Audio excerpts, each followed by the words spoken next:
A visita do almirante Anthony Radakin à Ucrânia ocorreu de forma silenciosa, sem comunicados prévios ou formalidades diplomáticas. Sua presença em Kiev, no auge da crise militar no fronte oriental, refletiu o grau de preocupação do governo britânico diante do avanço russo sobre a cidade de Bolchansk, localizada na região de Kharkiv. Àquela altura, o comando ucraniano enfrentava dificuldades crescentes para conter a pressão exercida por tropas de Moscou, que avançavam com velocidade pelas últimas linhas defensivas da região. Relatórios de inteligência já indicavam que unidades como a 127ª Brigada de Defesa Territorial e a 57ª Brigada Mecanizada estavam sob cerco quase total, com milhares de combatentes encurralados. O colapso dessas formações representava uma ameaça direta à estabilidade das posições ucranianas em toda a frente nordeste. Ao desembarcar na capital, Radakin não apenas acompanhou a situação, ele se inseriu no núcleo das decisões estratégicas emergenciais, ao lado do general Alexander Syrskyi, comandante das Forças Armadas da Ucrânia. O momento exigia mais do que palavras de apoio. Era preciso reavaliar rotas de evacuação, reorganizar as cadeias logísticas e preparar respostas rápidas para uma possível queda total da cidade. Em campo, os efeitos da ofensiva russa eram visíveis. Tropas de Moscou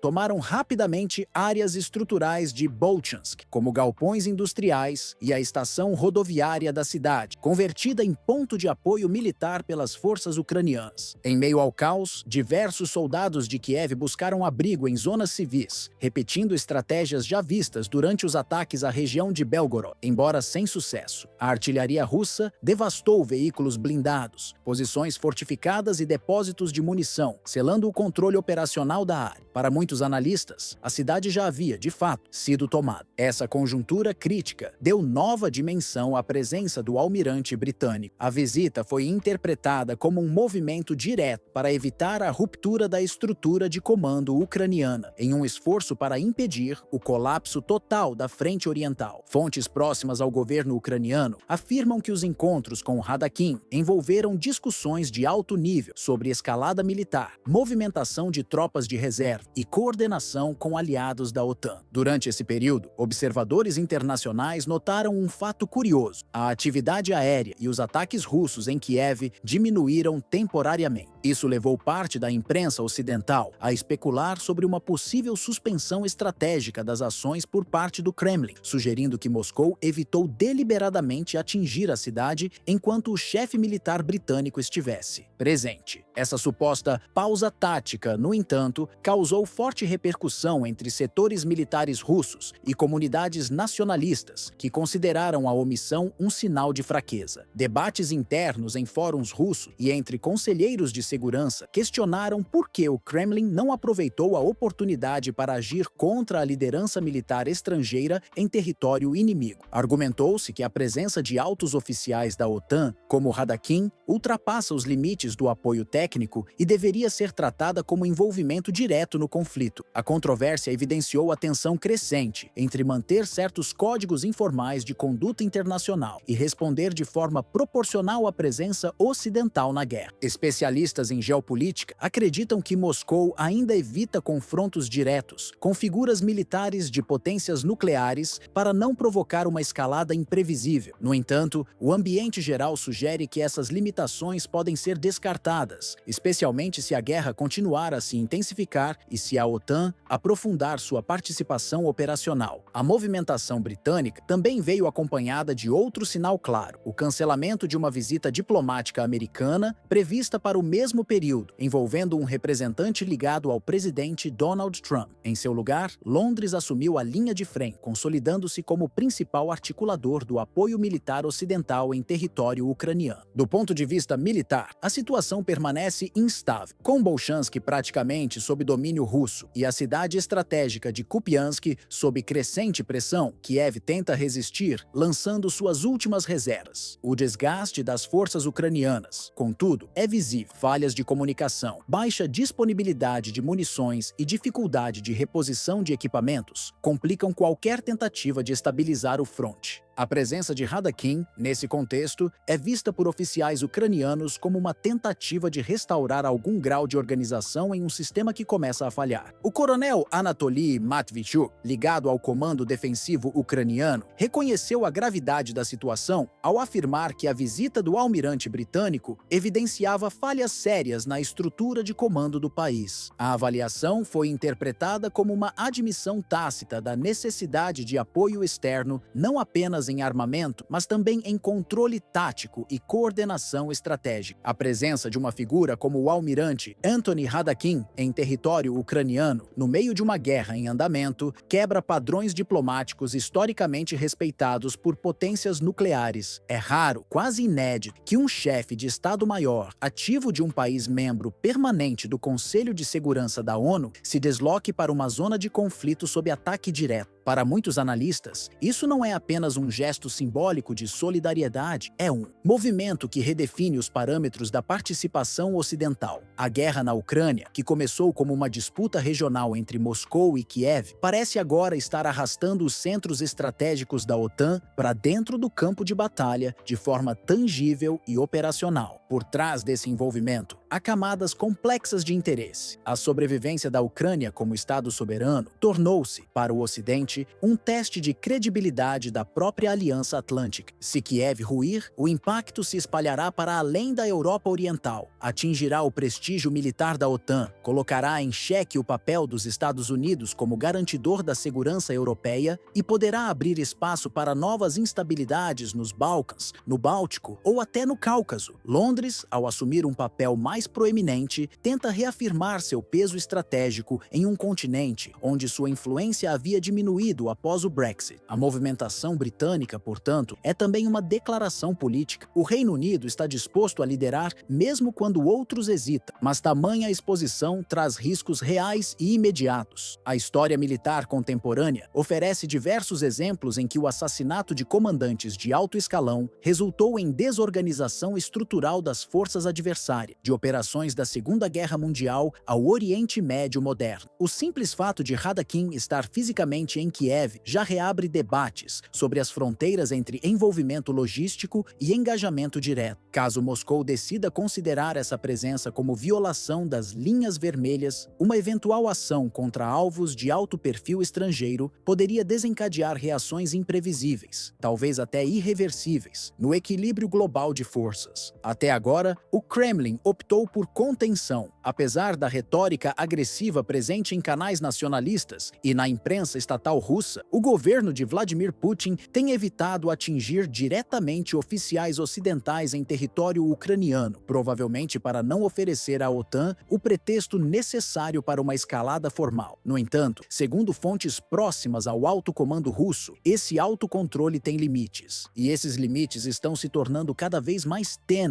à medida que a guerra se prolonga, os custos aumentam e a presença militar estrangeira em Kiev se consolida. Nos bastidores das capitais ocidentais, a leitura é clara. A guerra evoluiu para um estágio em que as decisões fundamentais não se restringem mais ao governo de Volodymyr Zelensky. As deliberações operacionais, as movimentações de tropas e até as diretrizes de comunicação estratégica estão sendo influenciadas diretamente por generais, conselheiro e comando vindos do Reino Unido, dos Estados Unidos e de outros países da Aliança Atlântica. O conflito já não é mais uma disputa bilateral. Ele se converteu em uma engrenagem internacional, onde cada passo em campo reflete tensões que estão sendo calibradas em Londres, Washington, Bruxelas e, inevitavelmente, em Moscou. A ordem europeia construída desde o fim da Guerra Fria pode estar sendo reconfigurada neste exato momento, não por meio de tratados, mas dentro de salas de comando improvisadas em Kiev, onde oficiais britânicos e ucranianos traçam planos de sobrevivência. E o que está em jogo vai muito além do território da Ucrânia. Está em jogo o próprio conceito de segurança coletiva na Europa do século XXI.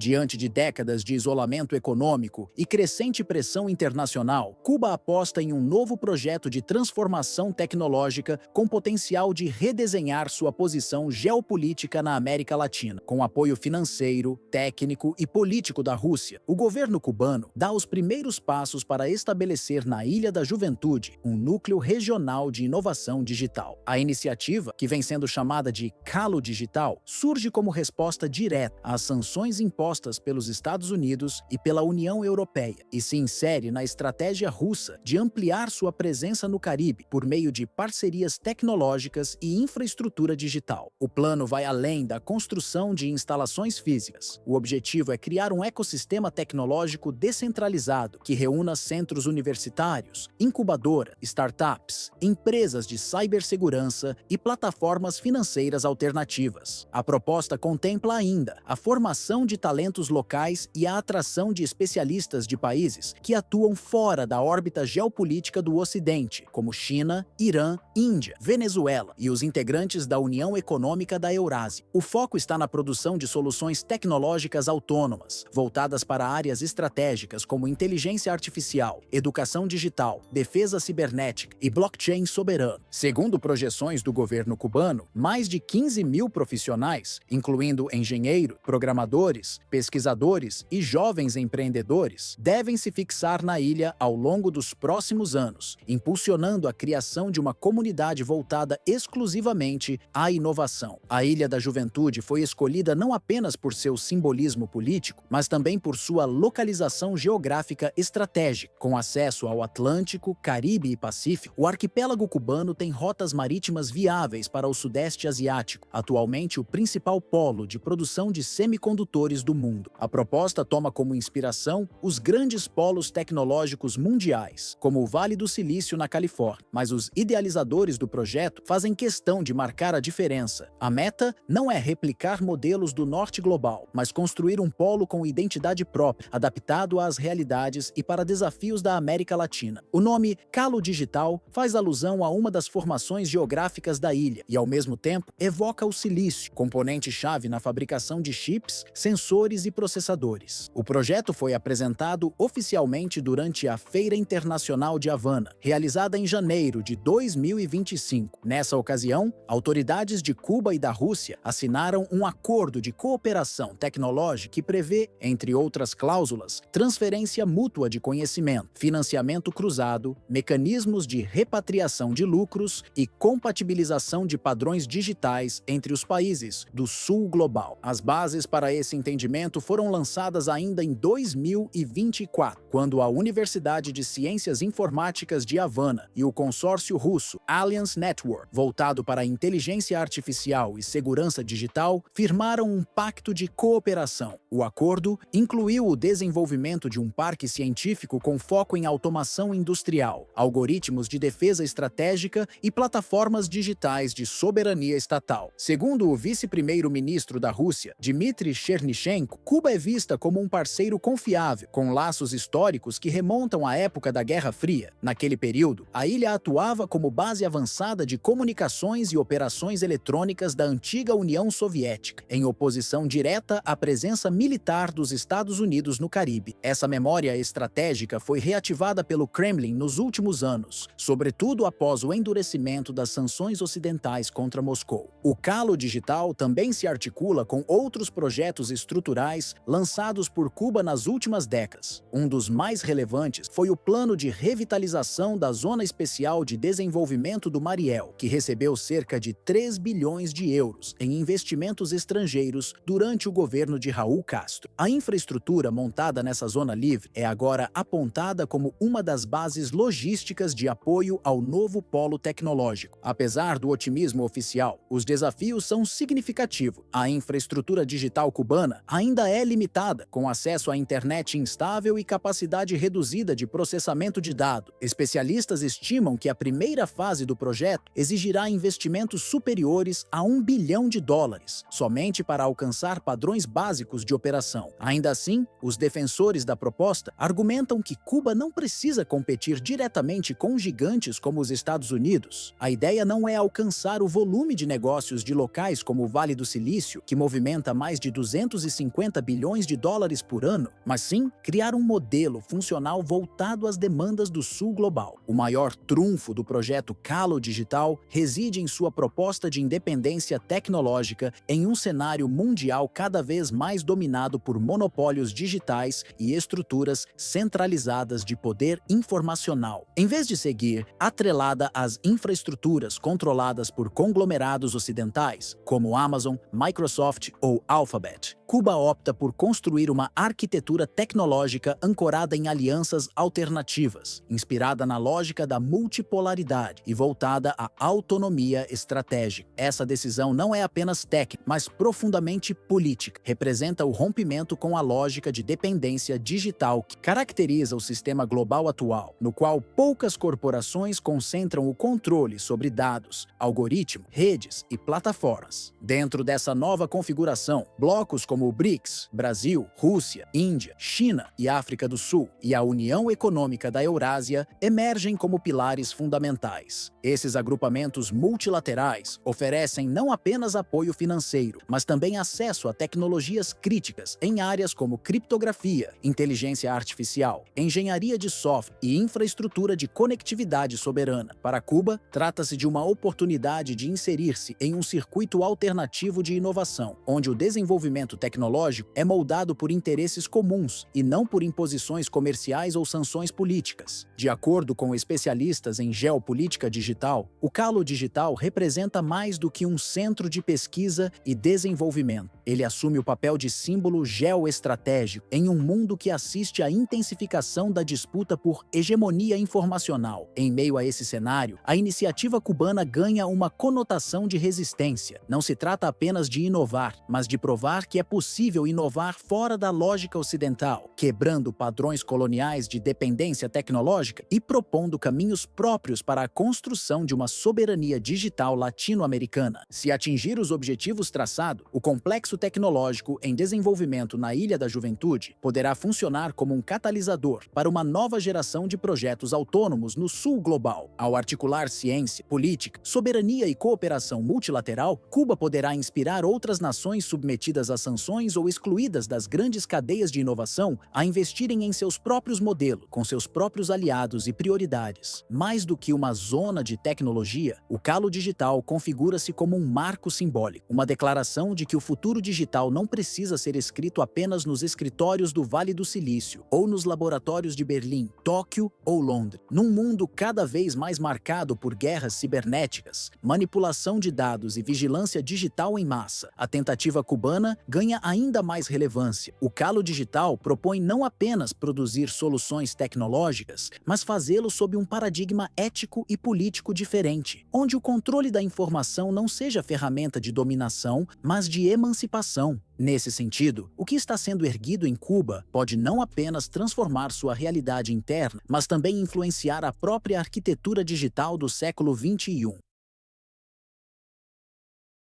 Com a Ucrânia em vias de colapso militar, uma nova frente de tensão se delineia discretamente no leste europeu. A Moldávia, uma das menores repúblicas da ex-URSS, localizada entre a Romênia e a Ucrânia, ganha protagonismo inesperado no xadrez geopolítico da OTAN e da Federação Russa. O que antes era visto como um território neutro e marginal nas disputas regionais, passa agora a ser tratado como possível extensão do conflito. Relatórios divulgados por analistas russos apontam para uma transformação acelerada da infraestrutura moldava. Linhas ferroviárias estão sendo convertidas para o padrão europeu de bitola, facilitando o deslocamento de blindados e vagões militares vindos da União Europeia. Aeródromos civis, como os de Marculeste e Beltsi, vêm recebendo obras de ampliação e reforço estrutural, adaptando-se para pousos de aeronaves militares. Ao mesmo tempo, armazéns táticos e centros logísticos surgem em áreas antes desprovidas de qualquer presença estratégica. No centro das preocupações está Kolbasna, um pequeno vilarejo na região da Transnistria, onde está localizado um dos maiores depósitos de munições do período soviético, com milhares de toneladas de projéteis, explosivos e armamentos diversos. Qualquer incidente nesse local, seja por sabotagem, erro operacional ou ação militar direta, pode gerar uma crise regional com consequências desastrosas para toda a Bessarábia. Paralelamente à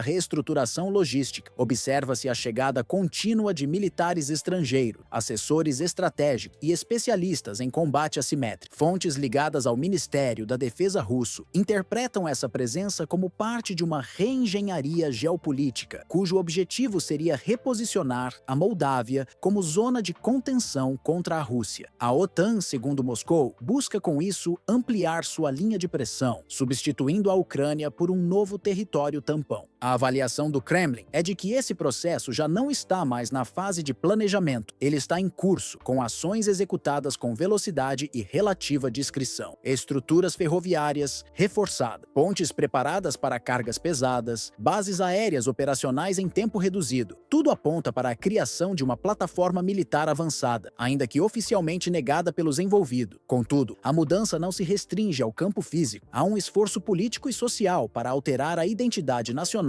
moldava. A Constituição do país, que consagra a neutralidade desde sua independência em 1991, vem sendo progressivamente ignorada. Grupos alinhados ao Ocidente promovem reformas legais, campanhas midiáticas e ações de repressão contra opositores considerados pró-Rússia. A polarização cresce nas ruas de Chisinau, enquanto a sociedade civil se vê dividida entre a integração euro-atlântica e a preservação da neutralidade histórica. Nesse ambiente tenso, a Transnistria volta a ocupar um papel central. A região separatista, de maioria russófona, abriga forças armadas locais apoiadas informalmente por Moscou e está diretamente conectada ao depósito de Koubas. Um eventual ataque a essa área, sob qualquer justificativa, obrigaria o Kremlin a intervir em nome da segurança regional e da proteção das comunidades ali estabelecidas. Essa reação, por sua vez, poderia ser utilizada pelo Ocidente como justificativa para novas sanções e ampliação do conflito. Dentro do governo ucraniano, há quem reconheça que a Moldávia pode se tornar o próximo epicentro da crise. Fontes internas sugerem que provocação deliberada pode ocorrer antes das eleições parlamentares moldavas. Caso a presidente Maia Sandu consiga garantir maioria legislativa, terá liberdade total para consolidar a aproximação com a OTAN e acelerar a integração militar. Os sinais dessa transição já são evidentes. Emendas constitucionais em discussão, criminalização de símbolos pró-Rússia, aumento da vigilância sobre jornalistas independentes e fortalecimento de vínculos com os Estados Unidos e o Reino Unido. A Moldávia está sendo moldada para um novo papel, e esse papel, segundo Moscou, é o de provocadora indireta de um confronto armado. Em Paris, um relatório recente da Secretaria Nacional de Defesa e Segurança da França confirma as preocupações. O documento projeta a possibilidade de uma guerra de alta intensidade na Europa até 2030, com a Rússia como principal ameaça. A análise menciona explicitamente a Moldávia, os países bálticos, os Balcãs e o Cáucaso como áreas potenciais de conflito direto. O relatório também alerta que, caso surjam confrontos simultâneos em diferentes regiões do mundo, os Estados Unidos poderiam ter dificuldades para manter sua presença militar em múltiplos teatros, favorecendo assim avanços russos no leste europeu. No meio dessa disputa entre potências, a Moldávia aparece como o elo mais frágil. O país enfrenta dificuldades econômicas crônicas, depende fortemente de ajuda externa e possui uma elite política alinhada com os centros de poder em Bruxelas e Washington. Para os estrategistas ocidentais, trata-se de um terreno ideal para manobras, mesmo que isso coloque em risco sua integridade territorial. Na capital moldava, Chisinau, o discurso oficial tem assumido um tom cada vez mais confrontador em relação à Federação Russa. O princípio de neutralidade consagrado na Constituição de 1994 vem sendo reinterpretado e, na prática, progressivamente descartado por lideranças políticas alinhadas ao Ocidente. Parlamentares do Partido Ação e Solidariedade, de orientação pró-OTAN, defendem abertamente a entrada do país em alianças militares, enquanto meios de comunicação estatais e privados reforçam uma narrativa centrada na ideia de ameaça russa constante. Essa construção discursiva ganhou força especialmente após o início da guerra na Ucrânia em 2022 e hoje domina os espaços midiáticos, criando um clima de polarização intensa. Ao mesmo tempo, vozes dissidentes enfrentam um ambiente cada vez mais hostil. Leis de emergência e decretos de segurança nacional vêm sendo utilizados para silenciar partidos de oposição, jornalistas independentes e movimentos populares contrários à aproximação com a OTAN. Personalidades públicas que questionam a mudança de rumo geopolítico são enquadradas por suposta apologia ao inimigo ou desinformação, sendo processadas, censuradas ou até impedidas de concorrer em eleições. Na prática, a margem de debate sobre os rumos da Moldávia está sendo severamente reduzida. No entanto, cresce silenciosamente entre a população um sentimento de apreensão. O que antes era entusiasmo com a promessa de integração à União Europeia, agora dá lugar à preocupação real com os riscos de se tornar um campo de batalha. As imagens da destruição em cidades ucranianas como Bakhmut, Mariupol e Kharkiv circulam amplamente nas redes sociais e televisões moldavas, servindo de alerta sobre o alto custo humano e material de um conflito em larga escala. A tragédia vivida pelo povo ucraniano deixa marcas não apenas no imaginário coletivo, mas também nas decisões cotidianas de milhares de moldavos, muitos dos quais têm laços familiares ou comerciais com a vizinha Ucrânia. Esse temor se intensifica especialmente nas regiões com maior presença de minorias russas, como Gagauzia e a própria Transnistria. Nessas áreas, o sentimento de abandono por parte de Chisinau e a percepção de perseguição ideológica alimentam tensões internas que podem, a qualquer momento, explodir em conflitos civis ou insurgências locais. Para os principais centros de decisão política no Ocidente, contudo, a Moldávia parece ser vista apenas como mais uma peça num jogo maior. As dinâmicas de segurança regional têm sido conduzidas sob a lógica de contenção da influência russa, mesmo que isso signifique arrastar países inteiros para o campo de batalha. Assim como aconteceu com a Ucrânia, onde o apoio estratégico da OTAN não impediu o avanço russo, mas sim prolongou o conflito, a Moldávia corre o risco de ser instrumentalizada, com o sacrifício de sua população transformado em mero dano colateral. Em Moscou, essa leitura é cristalina. Para o Kremlin, a atual guerra na Ucrânia não representa o clímax do embate com o Ocidente, mas apenas um episódio intermediário. A lógica é a de uma escalada gradual, em que novos pontos de fricção surgirão à medida que os anteriores se desgastam, e a Moldávia, pelo seu tamanho reduzido, sua vulnerabilidade econômica e sua localização estratégica, aparece como o próximo elo fraco a ser explorado. A análise russa é pragmática. Quando o fronte ucraniano for neutralizado, seja pela rendição formal de Kiev, seja pelo esgotamento logístico das forças armadas ucranianas, o próximo palco estará pronto. E ao contrário das fases anteriores, em que zonas de conflito se concentraram em regiões historicamente instáveis, a próxima etapa pode atingir territórios que, até pouco tempo, cultivavam a imagem de equilíbrio e neutralidade. A Moldávia, nesse sentido, torna-se não apenas uma fronteira física, mas um símbolo da expansão do conflito para além dos limites tradicionais. Enquanto diplomatas trocam notas, tropas se deslocam e infraestruturas são reforçadas, a paisagem geopolítica da Europa Oriental continua a se redesenhar. A Moldávia, por escolha própria ou por imposição externa, já está posicionada no tabuleiro. O que resta saber é se terá voz ativa no destino que se aproxima, ou se será apenas mais um peão movido por mãos distantes, rumo ao epicentro de uma nova guerra.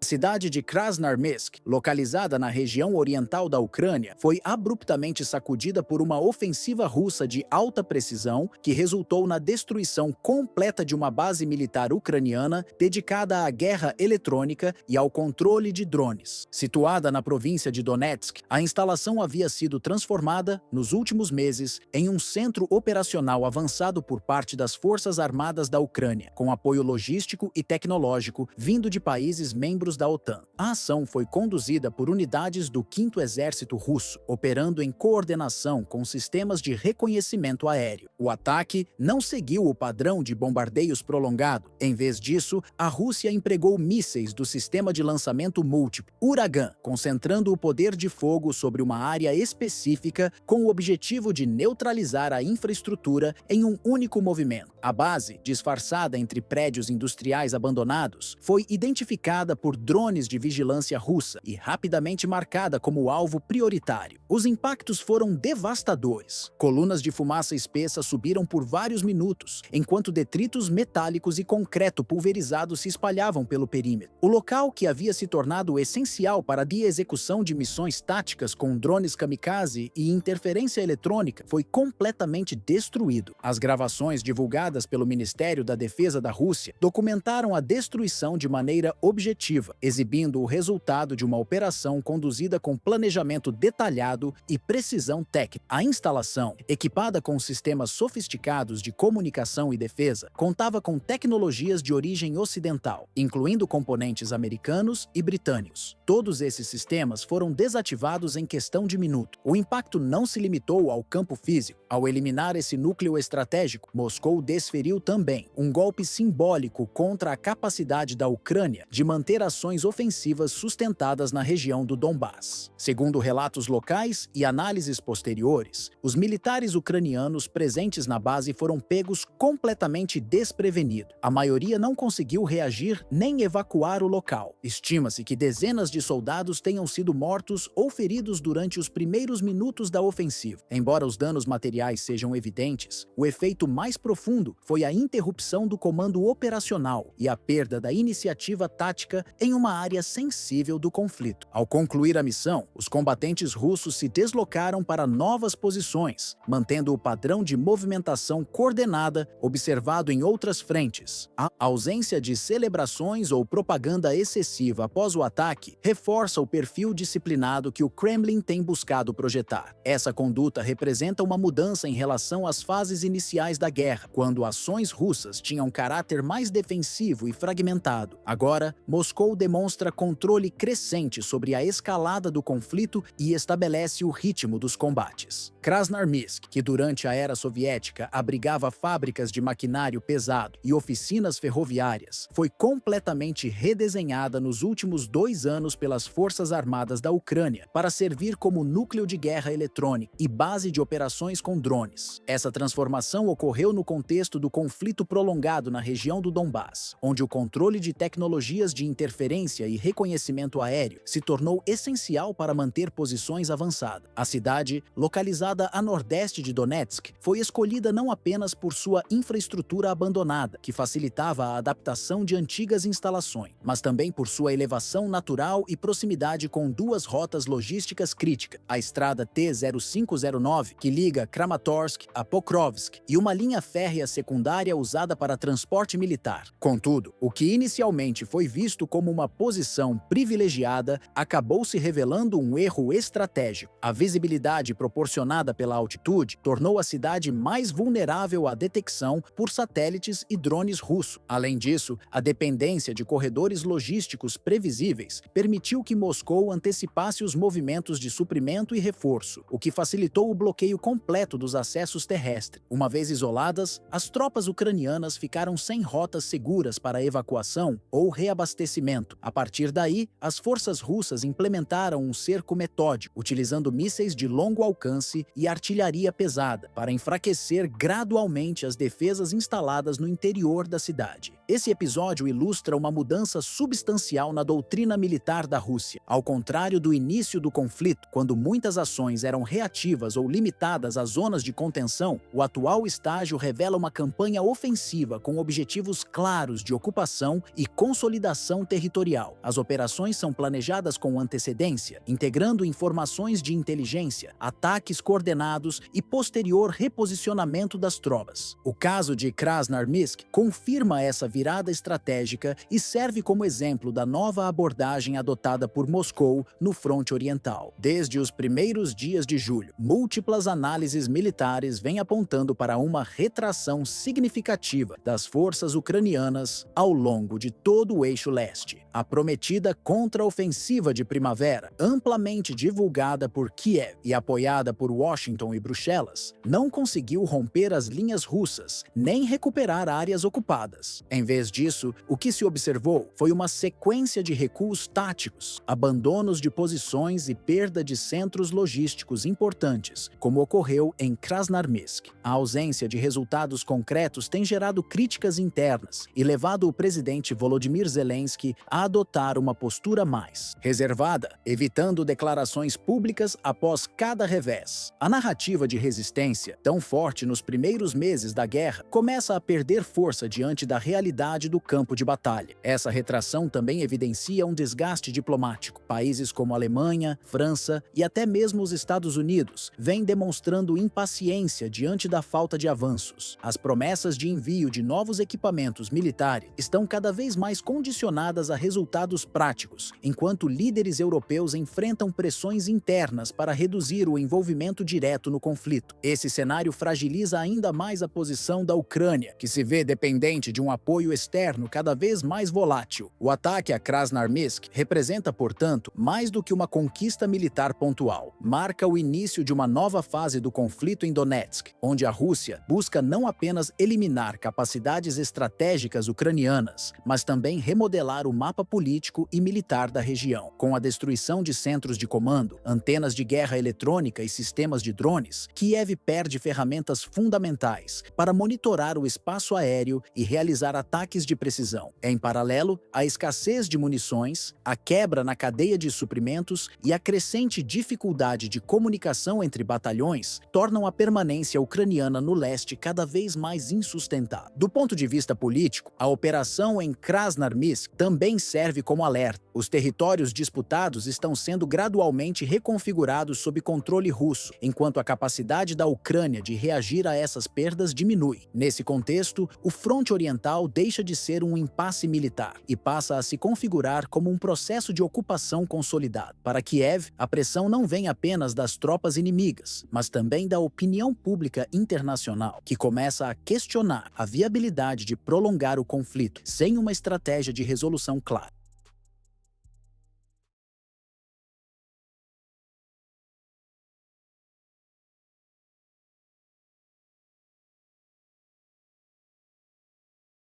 Nos últimos dias, a guerra na Ucrânia escalou de forma abrupta. A Rússia, rompendo com o padrão de ataques dispersos, lançou uma série coordenada de investidas em diferentes regiões do território ucraniano. A operação, que especialistas consideram uma das mais amplas desde o início do conflito em fevereiro de 2022, teve como alvo principal a infraestrutura militar que sustenta o esforço de guerra de Kiev. A ação começou com o lançamento de aproximadamente 700 drones de ataque, operados remotamente por forças russas. Eles cruzaram o espaço aéreo da Ucrânia durante a madrugada, acompanhados por caças equipados com mísseis de longo alcance. As aeronaves não tripuladas atingiram pontos críticos, como depósitos de munição, instalações logísticas, hangares de drone e pistas de pouso. A cidade de Volchansk, no nordeste da região de Kharkiv, foi duramente impactada. As defesas locais colapsaram em poucas horas, resultando na morte de centenas de soldados e na destruição de equipamentos militares essenciais. Em apenas uma semana, a Ucrânia enfrentou 5 ofensivas massivas em áreas distintas. Cada uma delas foi conduzida com alto nível de precisão, demonstrando um grau avançado de coordenação entre os setores aéreo e terrestre das forças armadas russas. O Ministério da Defesa da Rússia confirmou que os ataques visaram enfraquecer a retaguarda ucraniana, com foco em centros de recrutamento, bases de mercenários estrangeiros e depósitos de combustível. O objetivo estratégico é claro: impedir que Kiev reorganize suas tropas ou reforce suas linhas de frente. A resposta militar ucraniana foi limitada. As perdas causaram impacto direto na cadeia de suprimentos e na moral das tropas. Autoridades de defesa em Kiev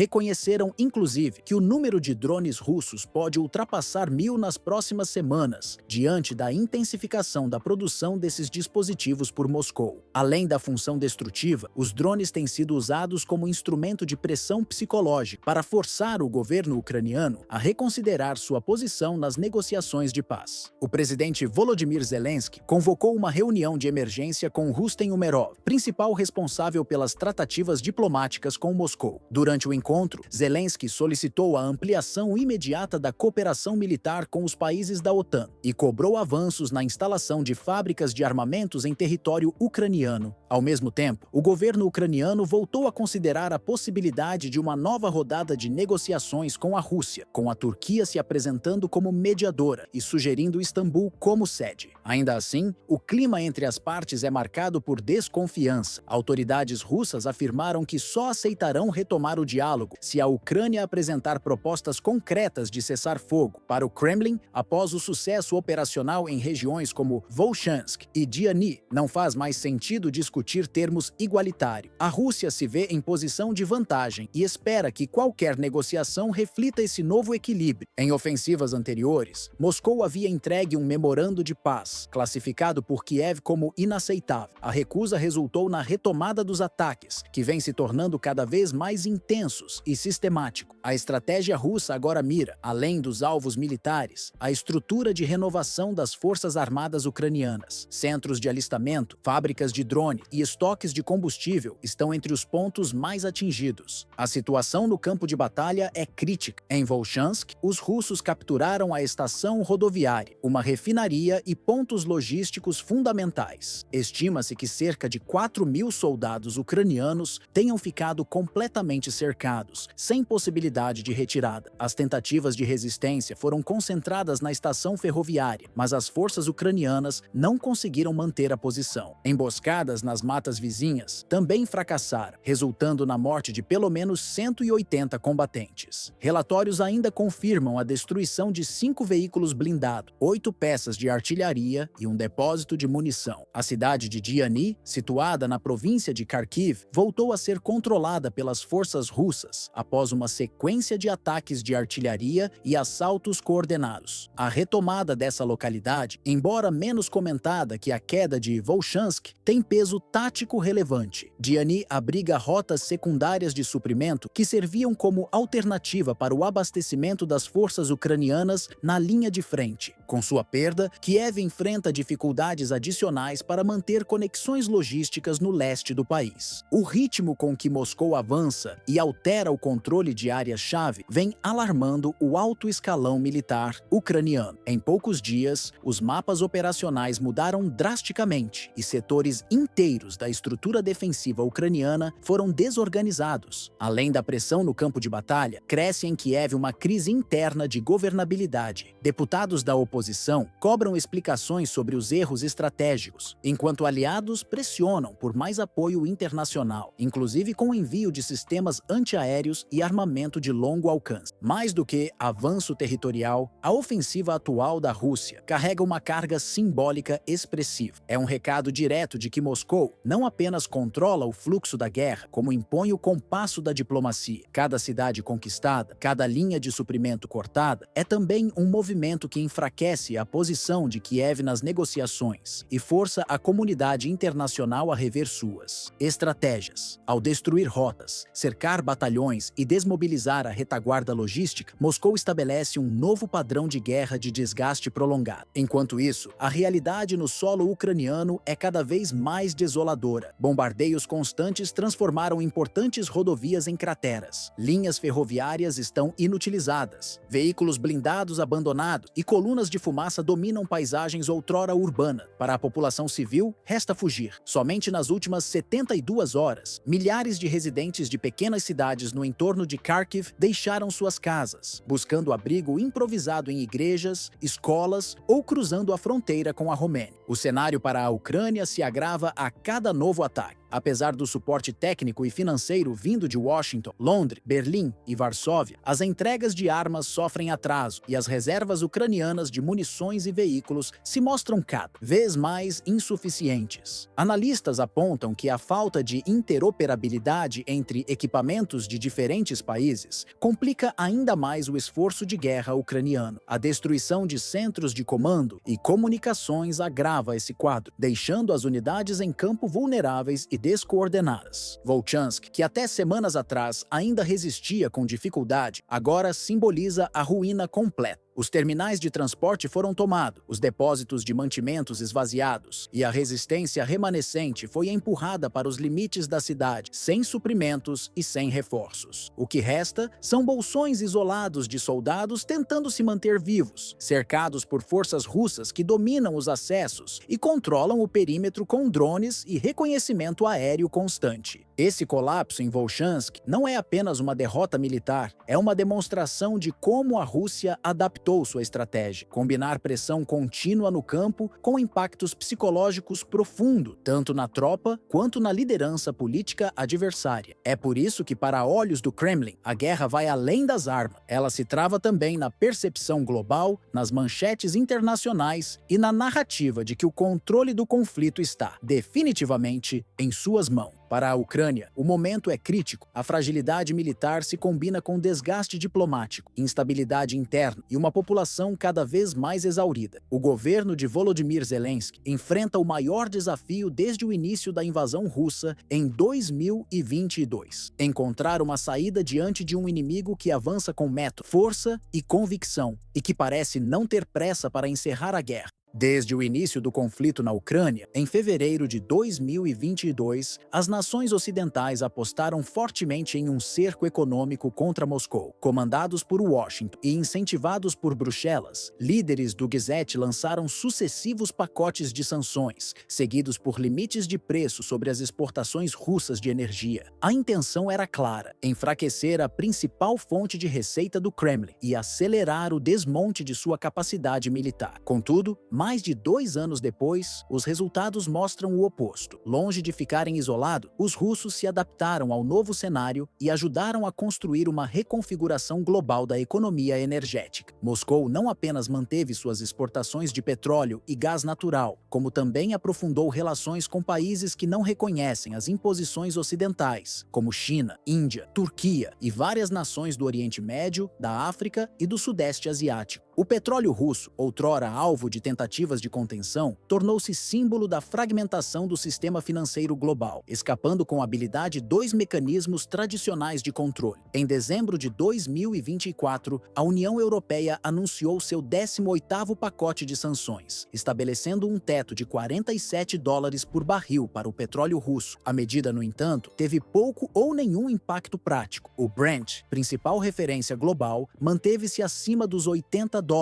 e os ganhos russos com exportações continuaram em alta. A falta de um sistema de monitoramento efetivo, baseado quase exclusivamente em declarações voluntárias de empresas, fez com que as restrições fossem contornadas com facilidade. A logística de evasão tornou-se refinada. Navios que partem de portos como Primorsk, Ust-Luga, Novorossiysk ou Kozmino operam sob bandeiras de conveniência, desligam sistemas de rastreamento, realizam transferências em alto mar e circulam com documentação alterada. Em muitos casos, são empresas registradas no Oriente Médio ou na África que compram diretamente ou servem como intermediárias, contornando com sucesso as exigências de verificação da origem dos produtos. China e Índia são 2 dos principais protagonistas dessa nova dinâmica. Pequim considera os tetos de preço uma forma de interferência econômica que fere os princípios da soberania nacional, enquanto Nova Delhi vê essas sanções como incompatíveis com sua política de segurança energética. De janeiro a março de 2025, as importações indianas de petróleo russo aumentaram 32% em relação ao mesmo trimestre do ano anterior, demonstrando sua rejeição à agenda ocidental. Mesmo dentro da União Europeia, a coesão em torno das sanções mostra sinais de desgaste. Estados como Hungria, Eslováquia e Bulgária frequentemente solicitam exceções às restrições energéticas. Alemanha e Áustria, embora adotem retórica firme contra Moscou, seguem comprando derivados russos através de triangulações comerciais, escondendo a origem do produto com contratos opacos intermediados por países terceiros. Antecipando-se à pressão, a Rússia reduziu drasticamente sua dependência de seguradoras e transportadoras ocidentais, ampliou sua própria frota de petroleiros, muitos deles com base operacional na Ásia, e estabeleceu contratos comerciais bilaterais com condições adaptadas ao novo ambiente multipolar. O comércio passou a ser realizado majoritariamente em moedas locais, yuan chinês, rúpia indiana, dirham dos Emirados Árabes, minimizando o uso do dólar e do euro. Segundo o Ministério da Energia da Rússia, entre janeiro e junho de 2025, houve um aumento de 11% na receita com exportações de petróleo, em comparação ao mesmo período de 2024. Os fluxos seguem estáveis a partir de portos estratégicos como Murmansk, no Ártico, Vladivostok, no Extremo Oriente, e Tuapse, no Mar Negro. As refinarias russas foram reconfiguradas para atender principalmente para mercados asiáticos, operando em capacidade máxima para processar e exportar produtos como diesel, querosene e óleo combustível. Essas remessas seguem fora do alcance jurídico do G7. Um navio carregado com petróleo russo, assegurado por uma empresa chinesa, operado por tripulação do Oriente Médio e financiado por bancos indianos, escapa completamente da jurisdição ocidental. A estrutura legal das sanções se sustenta na adesão voluntária das empresas, algo que simplesmente não acontece em mercados fora da influência direta de Londres, Bruxelas ou Washington. Além de resistir às tentativas de isolamento, Moscou intensificou de forma calculada sua atuação em organizações multilaterais que propõem uma arquitetura econômica alternativa à hegemonia ocidental. No seio da Organização de Cooperação de Xangai, OCX, e do BRICS, a Rússia tem desempenhado um papel ativo na formulação de mecanismos financeiros próprios, como sistemas de pagamento independentes do SWIFT, bancos de fomento alternativos ao FMI e iniciativas que visam reduzir a exposição cambial ao dólar. Em conjunto com parceiros estratégicos como China, Índia, África do Sul, Irã e Emirados Árabes Unidos, o Kremlin trabalha para consolidar uma infraestrutura econômica multipolar que possa resistir a pressões externas e garantir autonomia comercial para países do sul global. Paralelamente, na OPEP+,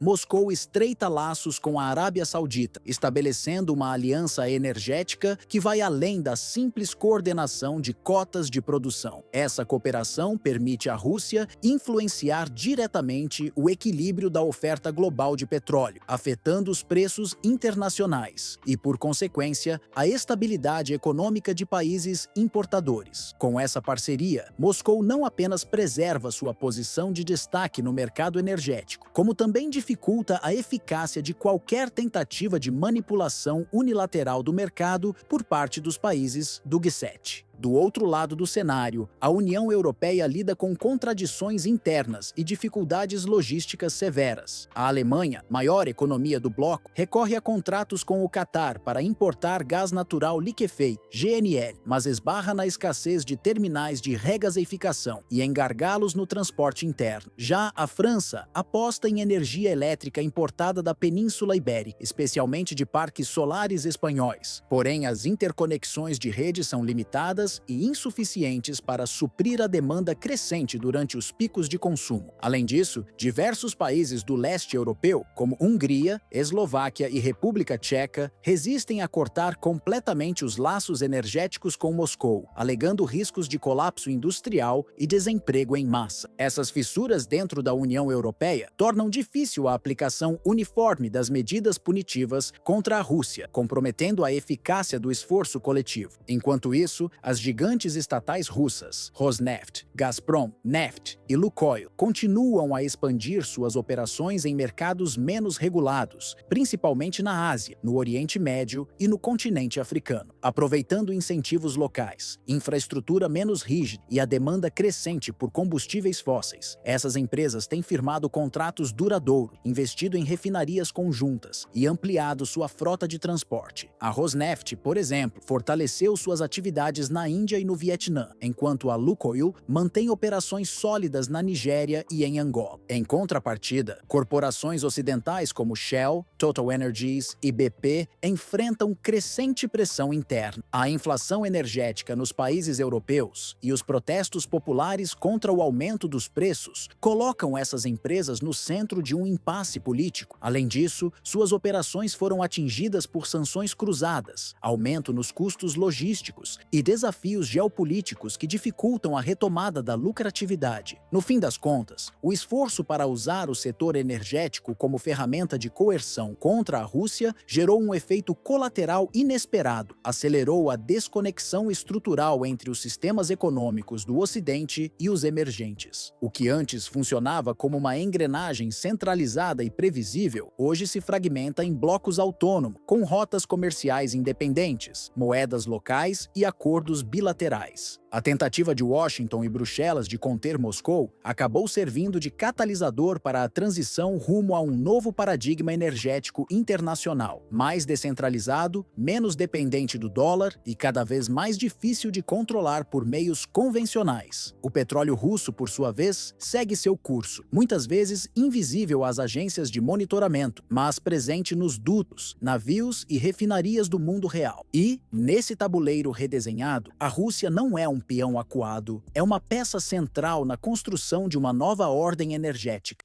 Em meio à redefinição das alianças globais, o Brasil tem optado por afirmar sua autonomia em vez de se alinhar automaticamente para interesses das potências ocidentais. Rejeitando a lógica de obediência que marcou parte de sua política externa no século passado, o governo brasileiro vem demonstrando uma postura clara de soberania diante das pressões exercidas por Washington, Bruxelas e, mais recentemente, pela Organização do Tratado do Atlântico Norte. O presidente Luiz Inácio Lula da Silva tem aproveitado os principais palcos multilaterais para reiterar que o Brasil não aceitará imposições externas disfarçadas de parcerias diplomáticas. Em diversas falas públicas, Lula tem destacado que as decisões econômicas e geopolíticas do país serão tomadas com base em interesses nacionais e não por influência de discursos formulados em capitais estrangeiras. A retórica norte-americana, especialmente sob a influência do ex-presidente Donald Trump, reacendeu práticas de coerção comercial já conhecidas. Sobretaxas, ameaças veladas e exigências unilaterais voltaram ao repertório diplomático dos Estados Unidos. Contudo, diferentemente de outras épocas, Brasília respondeu com firmeza. O Brasil rejeitou o papel de espectador e passou a agir como agente ativo na reorganização da ordem internacional, reforçando sua posição de liderança no sul global. O que era visto como uma simples divergência comercial